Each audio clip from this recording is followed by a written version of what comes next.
Now you mentioned rehab a little while ago, and you confirmed that you went to rehab through a joke. Right, yeah. Is there anything that's off limits in comedy when it comes to stuff like that? No, not at all. That's one of the beauties of comedy. It's like music too. You could just heal through pain and stuff. And like, it's really sad and depressing to go to rehab, but like if you could get a little crackle or a little joke out of it, then like it's less painful. You know what I mean? Like the stay there maybe wasn't as bad, if that makes sense. The last episode of SNL, I think it was with Eddie Murphy. The last one I saw. You said it. You said on that episode, I'm going to rehab now. Yeah, I subliminally kind of said it because I figured it would get out because so I just tried to like cover my own ass just to be like, I got ahead of you, page 6. I don't think there's anything wrong with that though. Like if you know you need some assistance every now and then, what's the problem? I'll be back. Like I just go like, I have to get my meds readjusted all the time because I have like in between bipolar and borderline and like PTSD and shit from my childhood. So like,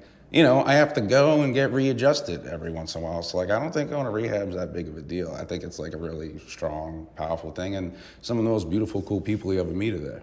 Oh, I think that's the misconception, right? Some people think when you check into rehab, it's always for drugs. Yeah. But it's not always for drugs. It's not always for drugs. I mean, do I do drugs? Absolutely. But I'm not like fucking falling over myself and all that shit. I just have like, some people are sad. Some people gotta work and figure their stuff out. And the beautiful thing about rehab is like it gets you sober so they can figure out what the problem is. Like some people can smoke weed and drink when they get out. It's like, it's just you have to be sober for a certain amount of time so they can diagnose you properly. You know what I mean? Have you been sober long enough for them to diagnose you properly? Yeah, I went to 2 places because like one place got out a little bit and I didn't want to like, you know, disturb the people there. So we went to another place and we got like 2.5, 3 weeks of full sobriety and that was cool.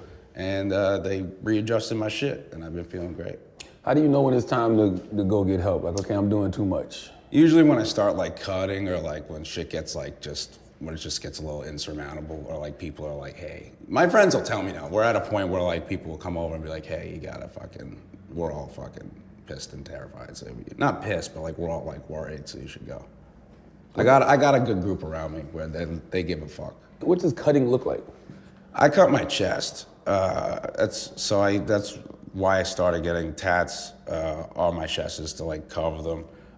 It's just like a release. It's just something that like it's if you can't get a tattoo or like if you can't, it's never in like any like spot that's like serious. It's just like whenever you're so manic and upset. Sometimes that's like the only thing that would work for me. But now you go to rehab, you learn like, oh, you could like take a cold shower, you could work out, you could listen to music really loud, you could read this excerpt, you could go on the Calm app, you can call a friend, you could wait 5 minutes. There's just, you know, so much shit you learn that is like eked into your brain if you get to do some of that stuff. So like, you know, that's how I've been taking care of it.